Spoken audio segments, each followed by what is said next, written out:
Okay, I gotta be honest. I gotta be honest here.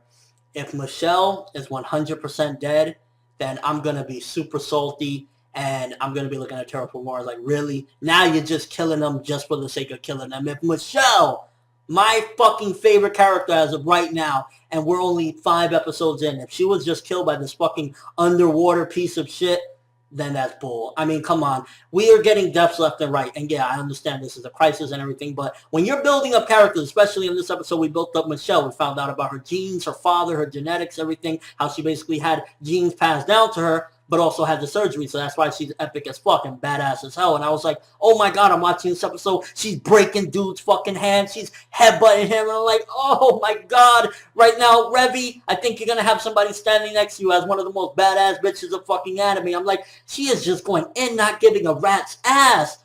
But then the ending had me like, if you really just, Terra Formars, if you did that, that is just such a fucking asshole move right now. Let's go.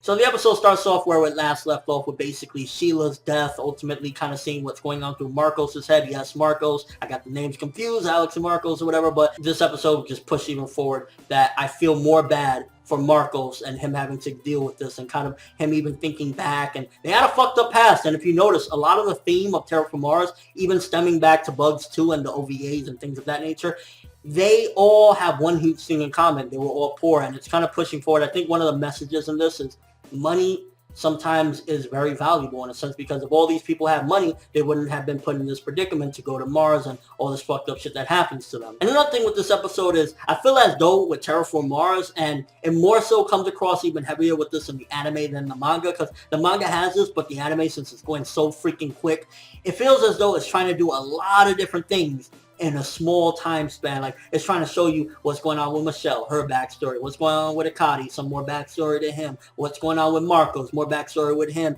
and kind of flashing to that bar. It kind of feels as though it's going fight, flashback, bar, fight, and it just sometimes feels as though it's overwhelming at times. It's like, oh my gosh, I gotta remember what happened here, there, and it kind of gets a little bit overwhelming. And not that it's bad content, because some of the stuff I actually felt bad, and it kind of gives more characterization to like, okay, Akati, he really does genuinely care about people. He cared about that little boy that had the sickness as well. So while it's good stuff, it just feels as though it's coming all at once, a lot of different things, and it's like, slow down a bit, spread it out a little. And we find out a little bit more about their abilities as well. For me, again, I love Michelle. Like, this episode pushed forward like, oh my God, Michelle for the win. Finding out more of her mixed abilities and stuff like that is like, she has fucking roaches just exploding while she's just like walking around like a beast. I'm like, oh my gosh, this is a fucking epic ass female. I've been wanting to see a new epic female for a while, and like, Michelle is it. But again, that ending, it's like, if you kill off Michelle after building her up, and it's only episode 5, now you're getting out of hand. And now it's getting to the point where it's like, okay, Sheila, she died, and it felt premature, but at least it's having an impact with Marcos. And Marcos, we're getting more of his character development. He's developing as a character and just going ape shit and giving us awesome action at the same time. With Michelle, you're getting rid of a beast. You're getting rid of an awesome character, some interesting backstory of how she was kind of the catalyst to other operations like Akati's.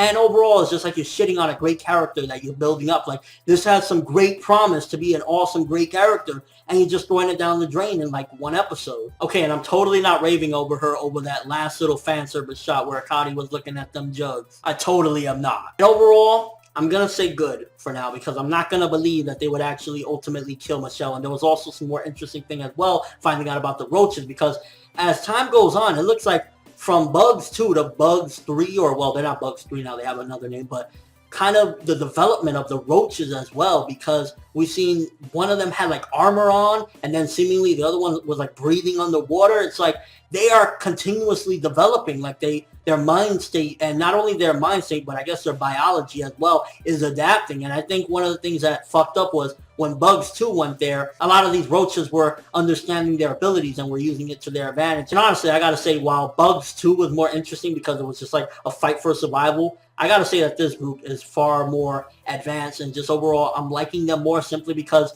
with Bugs 2, they were just like, we gotta survive, we gotta get out of here. With them, it's like, yo, motherfucker, what you think you're doing? So, like, I like this group more because they have the actual combat abilities to keep on going and not just getting fucked up and slaughtered. Basically, if I want to describe it in simpler terms, if you understand Attack on Titan, it's like having the regular soldiers and then all of a sudden you have Eren going Titan form fighting everything. It's like a whole new ball game. And yeah, I'm going to give this one a 7 to a 7.5 around there. If Michelle did die, then this episode was bullshit, and honestly, I'm giving it like somewhere around the 4s or something, because that's horseshit. You don't like, it's not even doing it like a Kame Got Killed, where a Kame Got Killed would make you feel for these characters and make you a little bit more, have spotlight on them so you can understand them and be like, damn, it's just fucking destroying promising characters. So again, as of right now, I'm assuming, okay, Michelle's still alive. There's no way that badass bitch is going to go down that easy. Fuck that little fish wannabe Gyarados trying to be motherfucking Roach. Michelle is still alive. We're giving it 7 to a 7.5.